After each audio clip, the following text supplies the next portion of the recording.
Hola, ¿qué tal, amados hermanos de la Iglesia Getsemaní? Qué gusto, qué privilegio poder presentar ante ustedes a uno de nuestros ministros de nuestro Concilio Nacional de las Asambleas de Dios, al presbítero Daniel de los Reyes Villarreal. Él es un amigo, él es un siervo, él es un compañero y bueno, en esta ocasión aceptó la invitación para que nos predicara por este medio. Sé que recibirán una bendición de Dios al escuchar palabra de Dios. Dios les bendiga. Amén. Voy a hablar de las señales de los tiempos. Los tiempos, generalmente cuando se estudian en la historia, nos revelan hacia el pasado cómo pasaron, cómo las distintas generaciones enfrentaron sus propias adversidades, sus propias circunstancias, qué tan difíciles y dramáticas fueron las situaciones, catástrofes, epidemias, guerras, cambios, dificultades domésticas, que a veces es con lo que más se batalla. Pero la Biblia tiene suficiente luz para enseñarnos que los tiempos siempre van a traer guardadas cosas inesperadas y que algunos los toman por sorpresa. Otros saben sobreponerse, pero hay unos más que son entendidos en los tiempos. Y yo quiero tomar la epístola de San Judas Apóstol, que me bendice tanto. Es un solo capítulo. Ustedes pueden leerlo, como dicen los muchachos, al revés y al derecho, y darse cuenta que es una epístola muy enriquecida con muchas imágenes retóricas de la historia. Pero que cuando yo veo todo el capítulo, veo como una película de epidemia tras epidemia. Y que detrás de cada epidemia, detrás de cada evento social, militar, difícil, hay un aprendizaje, hay una enseñanza, hay una trascendencia a la que somos llamados.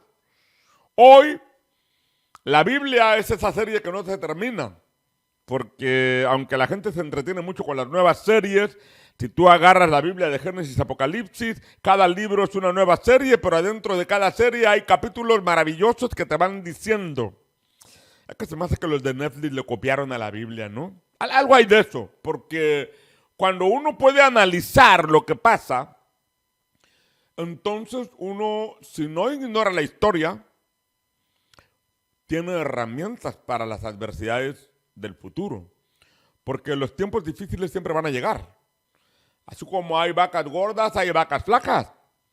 Así como hay abundancia de cosechas, hay sequías en los campos. Así como hay tiempos en que hay contratos, hay tiempos en que se acaban los contratos. Pero Dios nunca deja a los que le aman. Dios nunca abandona a los que creen en Él. Y mira, en este capítulo, si 20 pandemias, te digo, en este capítulo son pocas. La primera está en el versículo 5, cuando dice que los sacó de Egipto. Los sacó de la esclavitud.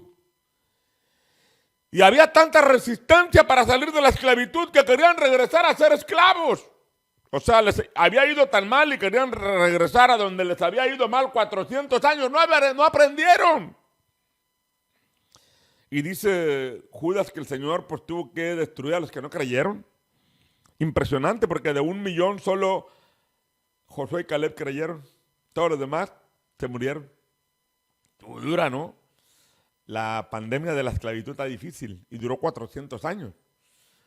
Aunque acá en México dicen que no hay mal que dure 100 años ni pueblo que lo aguante, pero el pueblo de Israel pasó 400 años. Y Dios tuvo que hacer una mutación generacional para poder conquistar la tierra. Pero en el versículo 6, por ejemplo, dice que, esa es otra plaga, dice que los ángeles que no guardaron su dignidad los encerró bajo oscuridad para el juicio del gran día. Es decir, tenían la vida resuelta, hombre, y se rebelaron. No guardaron su dignidad. Los metió en prisiones de oscuridad. Ese es el problema de la rebeldía. Si a veces crees que puedes, no es tanto que creas que puedas. El asunto es la sujeción a la autoridad.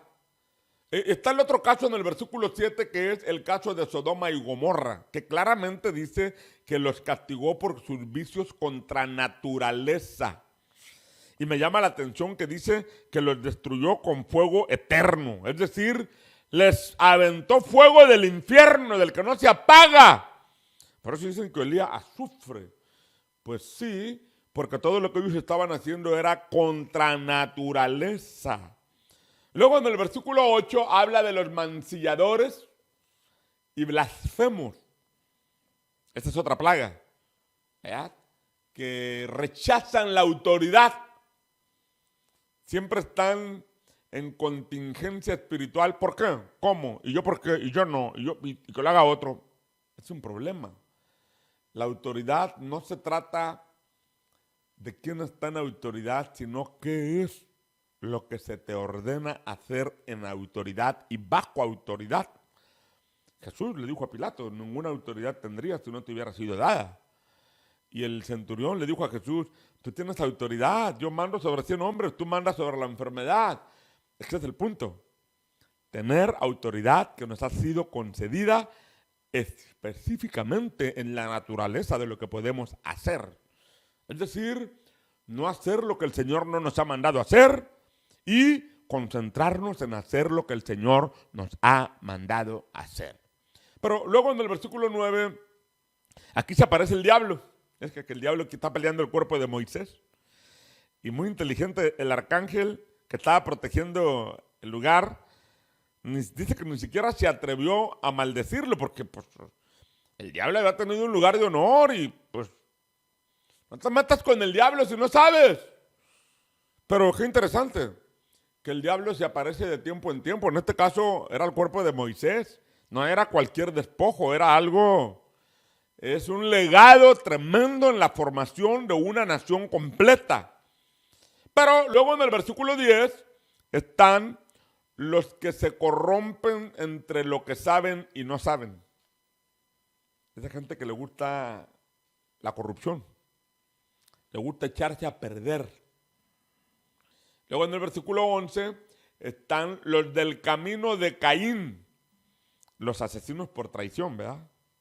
Y también en el versículo 11 están los del error de Balaam, los que profetizan por una lana. Y luego están los de la contradicción de Coré, los que bailan por otra lana, o sea, de mentiras, los que se montan en una mentira. Pero también en el versículo 12 está la otra plaga, los que manchan los ágapes. O sea, que ahora no hay ágapes porque están prohibidas las reuniones, ¿verdad? Pero ahí están. Y en el versículo 12 también habla de los impúdicos autopastoreados. Los que creen que no necesitan un pastor y se las valen por sí mismas. O sea, pues ellos mismos están diciendo que no son ovejas. Porque si tú eres una oveja, pues necesitas un pastor.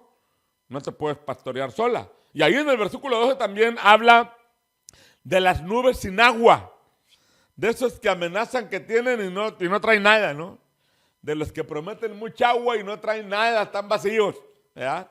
Y luego también en el versículo 12 están los árboles otoñales que no dan fruto.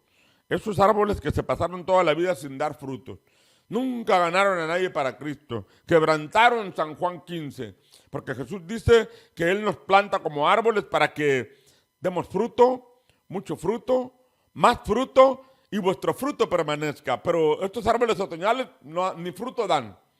Es gente que ha bebido el agua para no morirse, ha comido para no morirse, pero vas y están secos, no tienen nada, no tienen fruto. Esa es una plaga terrible en el mundo. No nada más en las iglesias, en las empresas, en las familias, en las comunidades, en las ciudades. Esos árboles otoñales donde quiera están por ahí. Y luego en el versículo 12 también habla de los desarraigados que parecen muertos y están muertos. Qué interesante, ¿no? Porque dice que toda planta que plantó mi padre va a florecer, pero la planta que no plantó y la desarraigó se va a secar. Todo árbol que en mí no lleva fruto será cortado y echado al fuego.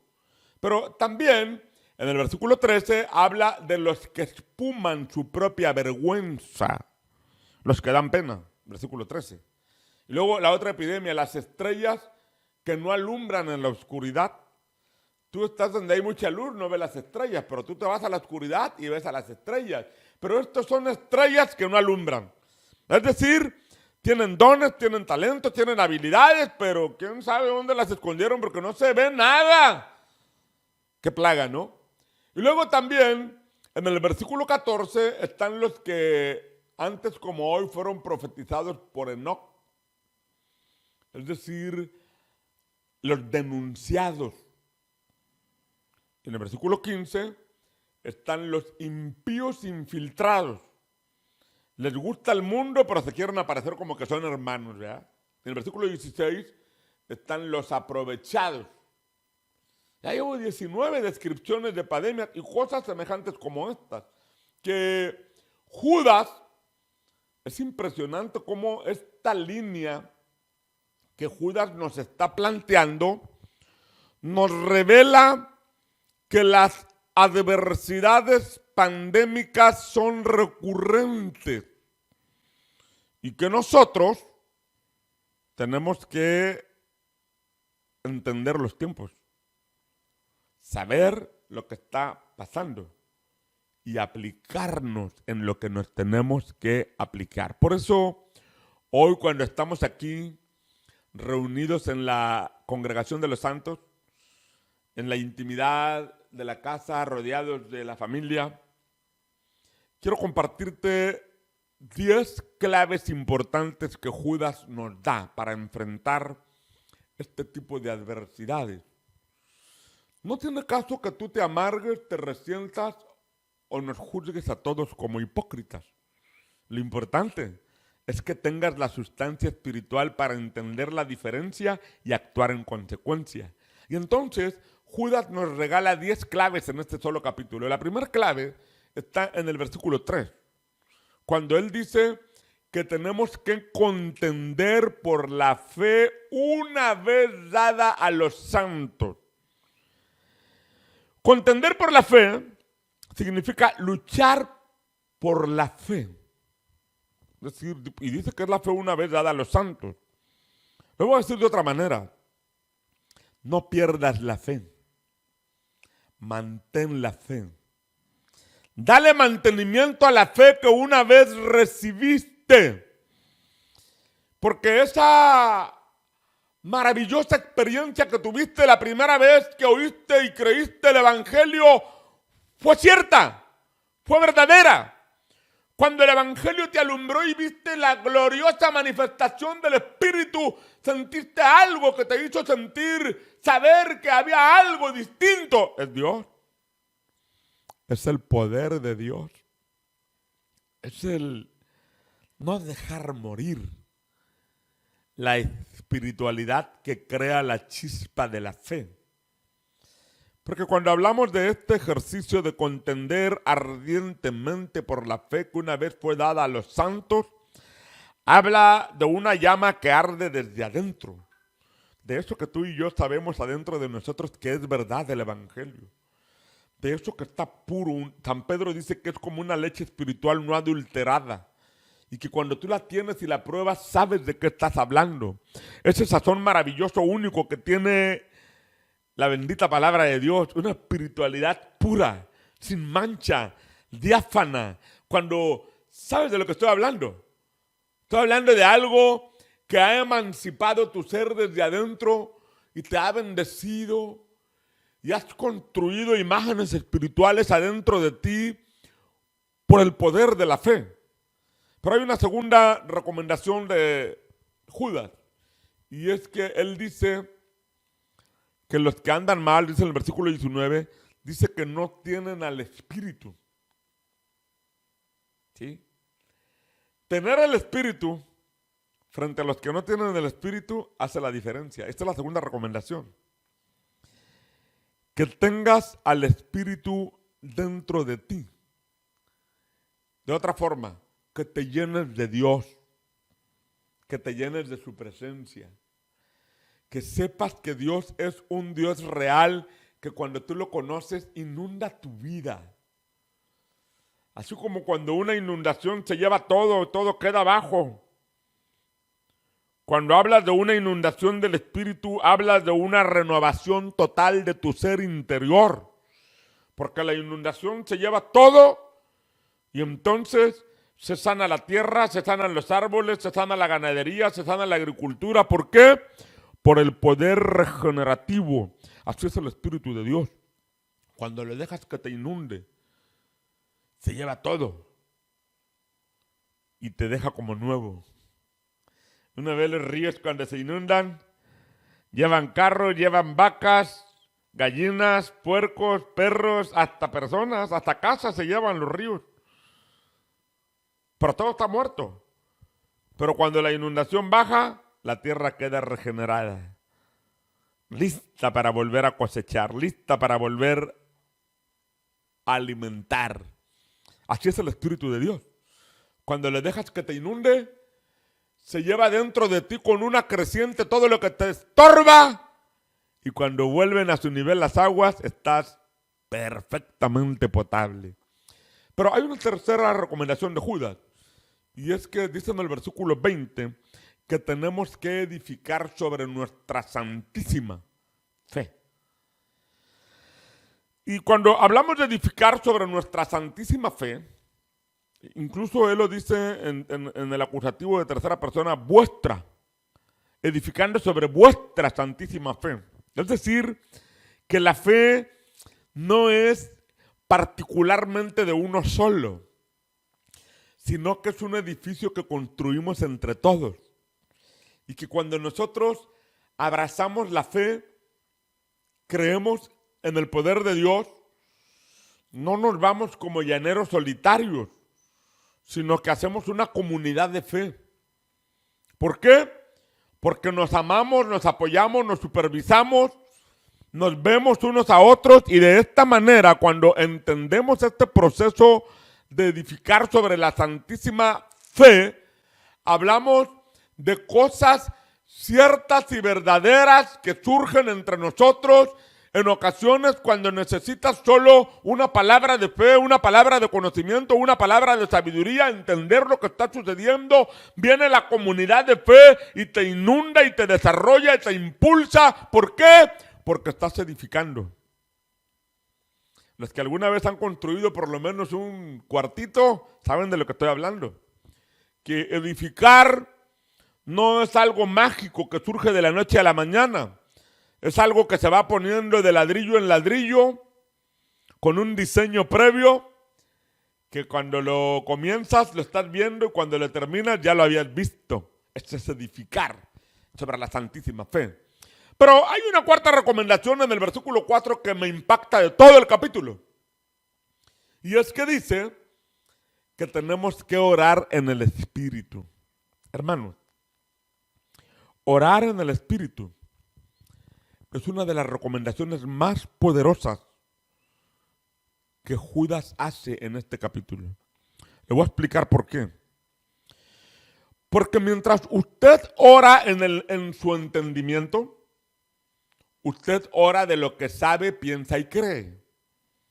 Y hasta usted le dice a Dios en qué es lo que quiere que le ayude, porque usted piensa que cuando se le pide, Él se lo va a dar y usted va a salir con lo que usted le está pidiendo. Pero cuando usted ora en el Espíritu, realmente usted está orando por lo que no sabe. Porque lo que sabe, ni siquiera tiene que pedírselo a Dios, ya lo sabe. El problema es con lo que no sabe. ¿Cómo salgo de esto? No sé. Ora en el Espíritu. ¿Cómo resuelvo esto? Lo hubiera resuelto así, así, pero no se da. ¿Cómo le hago? Ora en el Espíritu. ¿Por qué? Porque cuando tú oras en el Espíritu, dice San Pablo que hemos de pedir como conviene, no lo sabemos, pero el Espíritu intercede por nosotros con gemidos indecibles. Es decir, cuando nosotros podemos entender este precepto espiritual, porque te llenas del Espíritu, el espíritu es como un río que te inunda y de tu interior comienzan a salir corrientes de agua viva. Cuando eso comienza a salir, comienzas a fluir, el espíritu comienza a traer sabiduría, fe, ciencia, revelación, milagros, poder, soluciones. Cuando tú lo puedes creer. Entonces, cuando oras en el espíritu, estás dándole todo tu espacio al espíritu para que él intervenga, tome control de todos los accesos y haga todo lo que tiene que hacer cuando tú no has sabido cómo hacerle. Esa es la gran diferencia. Por eso cuando hablamos de un Dios vivo y de un Dios real, por eso cuando hablamos de un Espíritu Santo que se mueve, de un Espíritu que nos trae palabra maravillosa, entonces entendemos que Dios nos envió a su Espíritu para que nos guíe a toda verdad, para que nos revele, para que nos recuerde todo lo que Cristo dijo, para que nos ilumine, nos exhorte, nos dictamine, pero sobre todo para que nos dé rumbo en las decisiones que necesitamos tomar. Pero hay una quinta recomendación en el versículo 21 cuando Judas dice que tenemos que conservarnos en el amor de Dios. Estos días, ¿cómo se la está pasando en casa? Difícil. Y luego algunos están en una empresa donde se quedaron con la mitad del personal y hay que hacer el doble de lo que hacíamos y se torna difícil. Y tenemos que pasar más tiempo con alguien que no pasábamos tanto tiempo y se vuelve difícil. ¿Cómo podemos pasar esta situación? Bueno, hay que conservarnos en el amor de Dios. Cuando nos conservamos en el amor de Dios, sabemos que no solamente somos una comunidad de fe, una comunidad espiritual, somos una comunidad de amor. Tenemos amor los unos por los otros cuando el amor de Dios nos constriñe. Cuando el amor de Dios está en nosotros, entonces podemos entender el precepto maravilloso a través del cual el Señor va a hacer cosas nuevas en nuestra vida. Porque cuando hablamos de conservarnos en el amor de Dios, hablamos de una relación productiva, hablamos de una relación fructífera, hablamos de una relación fresca, hablamos de una relación genuina, hablamos de una relación sacrificial. Hablamos de una relación a través de la cual estamos dispuestos a ceder lo que tenemos que ceder porque Dios cedió su Hijo en favor de nosotros y por medio de Él nosotros hemos llegado a conocer a Dios. Le amamos a Él porque Él nos amó primero. No tuvimos la capacidad de amarle, pero Él nos amó. Manifestó su amor. Y ahora nos pide que conservemos ese amor que Él nos ha dado. Mirad cuál amor nos ha dado el Padre, para que seamos llamados hijos de Dios. ¿Es usted hijo de Dios? Porque tiene el amor del Padre. Por eso el mundo ya no nos conoce porque a Él tampoco no le conoció. Pero continuando con Judas hay una sexta recomendación y es esperar la misericordia del Señor Jesús para vida eterna en el versículo 21. Él tiene misericordia de nosotros. ¿Qué es tener misericordia? Es ayudar a alguien que no se lo merece. Pero no merecíamos, pero el Señor mostró su misericordia, su gracia y su favor para nosotros. Entonces, espere la misericordia de Dios. Si usted no tiene recursos, espere la misericordia de Dios. Si usted se ha equivocado, espere la misericordia de Dios. Espere que el Señor va a enviarle auxilio, socorro desde el cielo y usted va a salir adelante para la gloria de su nombre. Pero hay una séptima recomendación y es convencer a los que dudan. En el versículo 22. Sí, los que dudan son los que están perdiendo la fe. Son los que no creen. Son los que están viendo que la tormenta se arrecia y salen como si no fuera real. Estamos viviendo días difíciles. Sí, hay manipulación política, humana y social y económica. Todo eso existe, pero el virus es real. Y los muertos son verdaderos. Entonces, bueno, vamos a convencer a los que dudan. Pero en el versículo 23 hay una octava recomendación y es arrebatar del fuego a otros. Pues es que siempre hay gente que no entiende, ¿verdad? Los hospitales hoy están llenos de gente inocente que fue afectada están llenos de gente enferma que no pudo soportar el ataque, pero también están llenos de gente que no se cuidó. Entonces, pues hay que arrebatarlos del fuego, dice Judas. Y esta parte, cuando habla de nuestra posibilidad de que una persona se encuentre con la gracia y la misericordia de Dios, es porque alguien estuvo dispuesto a compartir esa gracia, a impartir ese poder espiritual. Y de hecho, las dos recomendaciones del versículo 24, que son la 9 y la 10, la 24 dice, tened misericordia con otros. Fíjense que la recomendación número 6 es esperar la misericordia del Señor. Pero la número 9 es que nosotros tengamos misericordia con otros. Jesús dijo que a los necesitados siempre los tendríamos con nosotros. Y yo creo que esta es la parte de la compasión a la que estamos llamados. Tuve hambre y me disteis de comer. Tuve sed y me disteis de beber. Estuve desnudo y me vestisteis. Estuve en la cárcel y me visitasteis. Estuve enfermo. Bueno, no puedo ir a verte al hospital si estás enfermo, especialmente del COVID, pero cuando hablamos de tener misericordia, hablamos de la posibilidad de ayudar a otros en medio de sus circunstancias y por medio de nuestras capacidades disponibles. Pero al final me llama la atención en el versículo 24 que dice que hay que aborrecer la ropa contaminada. Y vaya, hoy se habla mucho de eso en otros términos, porque la imagen que Judas usa es la imagen del pecador irredento, es decir, el que no quiere nada con Dios y que desfachatadamente vive mal delante de todos como para que sepan que le gusta andar mal. Y Judas dice, pues ten cuidado, aborrece esa ropa contaminada, es decir, dime con quién andas y te diré quién eres. O San Pablo dijo, no es rey, las malas conversaciones corrompen, y corrompen totalmente, corrompen las costumbres, corrompen los hábitos. Pero cuando habla de aborrecer la ropa contaminada, son los íconos. Y yo quiero decir que una cosa es que alguien anda mal porque quiere andar mal. Y otra cosa es que te digan, pórtate bien y te portes bien. Porque nos hablan de traer una mascarilla y entonces en cierta forma no la puede usar nadie más. Nos hablan de estornudar o toser así y si no lo hacemos arriesgamos a los demás. Nos hablan de ponernos gel o lavarnos las manos preferentemente con jabón.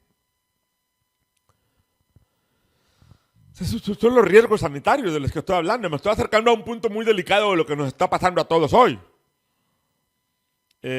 Abrázame para sentir que me quieres. No te puedo abrazar. Por no que abrazos sino a balazos. Entonces ahora los abrazos se convirtieron en balazos. ¿O qué pasó? Qué difícil. Qué complicado. Los tiempos son cruciales.